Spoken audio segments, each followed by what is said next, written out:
Hello, ladies and gentlemen, my name's Scyushi, and I didn't even know that the Steam replay for 2024 was already here. A buddy of mine let me know about it on stream that it was available, and I thought that it would be interesting for us to end up checking it out together. This is basically going to end up being like my year-end review of all the games that I ended up playing and such.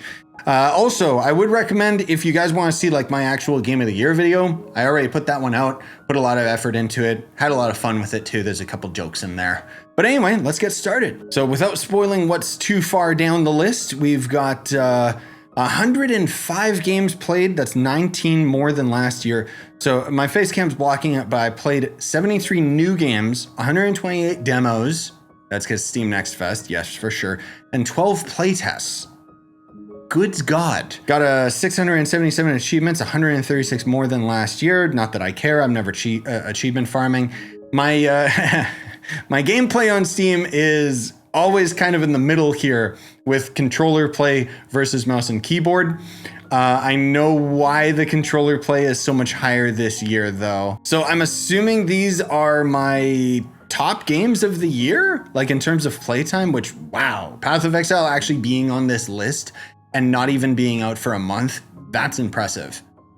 I don't know why it says like 12% of my playtime, 11% of my playtime. What happens if I click this? Oh, there we go. Yeah, so in June, that's the DLC for sure. July, and then it slowly tapered off. Okay, I mean, still, that's 140 sessions played. Yeah, most of all this because of crashing. 16-day streak, nice.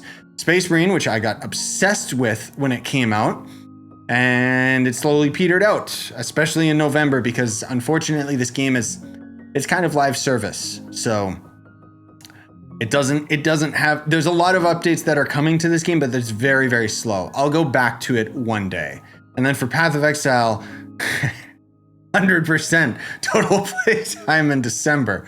How you compare, so this is against the rest of the Steam community, I guess. So you unlocked 677 achievements. Steam median 13. I don't know what that means. What? You played a 105 games. Steam median 4. I'm so... Oh, these are like super platinum. I'm God tier. 86 days is not God tier. Okay. Now we can go into the weirdo statistics, which are kind of fun. So 79% of the games that I played this year were new games, with recent favorites took up 21%. The percentage of playtime spent by all Steam users in releases from 8 or more years ago. Oh, I see. Why does it even have that there for me? Okay, well, anyways, I guess I played a lot of favorites. You are what you play. Warhammer is its own category, and then Souls-like it's its own category. And then I think the reason action RPG goes like all the way to the end here is because technically Souls-like, Warhammer, and Path of Exile are all action RPGs, because that's a very ambiguous title, right? You know? 88% of my total playtime in March. Good Lord, 10-day streak, 30 sessions played. Lots of achievements, fantastic game. Stalker, that was 85% of November. I mean, no surprise, because that was a God tier game.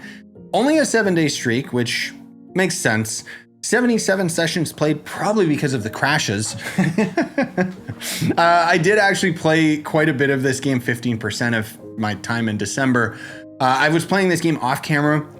I still think Stalker is God tier, and I'm looking forward to going back to it when it adds like multiplayer and stuff. Your playtime by month. So for January, we got Elden Ring, 92% was other games. Thank you, other games. For February, we've got, Last Epoch was 41%, 53% in other games, including like Helldivers and Shrouded, blah, blah, blah. All these are weirdo games. And then it was Dragon's Dogma 2, still playing Last Epoch in March. Nice. Last Epoch was actually a banger. And then in April, there we go. No Rest for the Wicked. A little bit more Dragon's Dogma. 30% other games. 6% of this year's playtime in May was a bunch of other random games. Right, that was like the dead month during May. So I was really scrounging the bottom of the barrel, just trying to find something to have fun with. Like Abiotic Factor and Factorio and whatever else. Then the Elden Ring DLC drops for sure.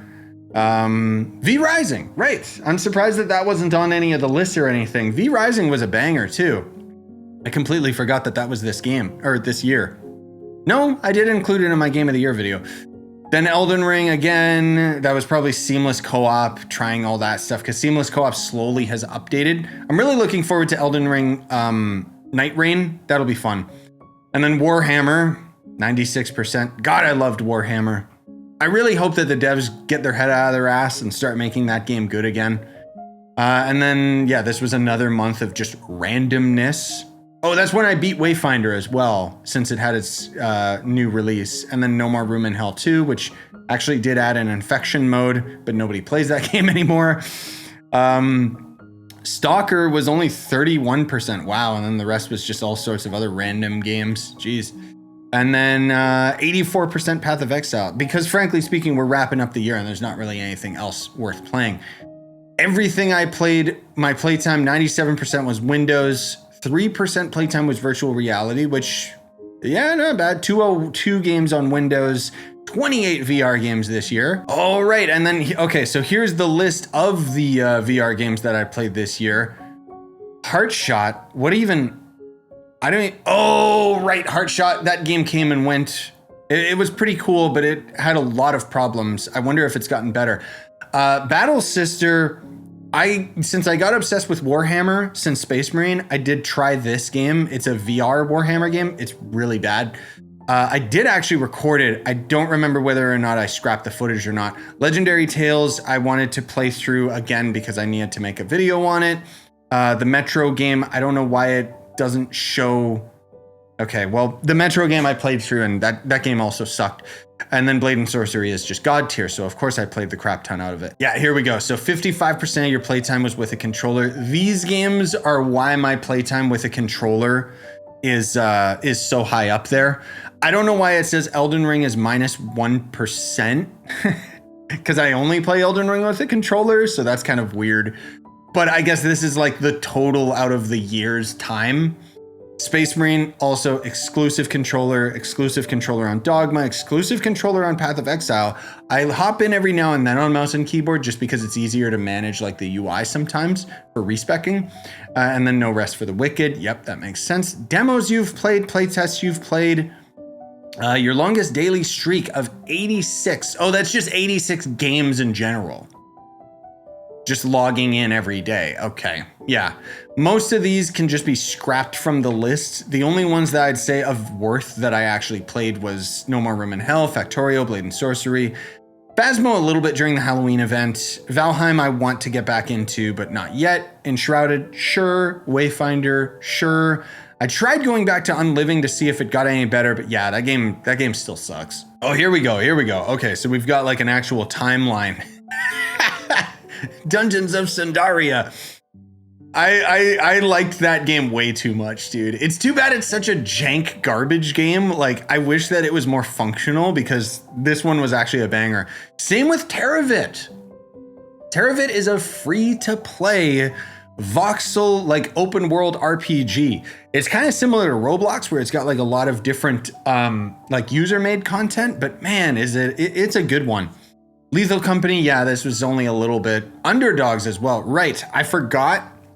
So I bought Underdogs, I played a bit of it so that I could make a first impression, and then I refunded it because even though the game was cool, it was kind of mid in terms of like, I don't think I could replay it, but I think that they emailed me a code to the game and I just never got back to them because it was like, I'm not interested in playing this game, I'm sorry.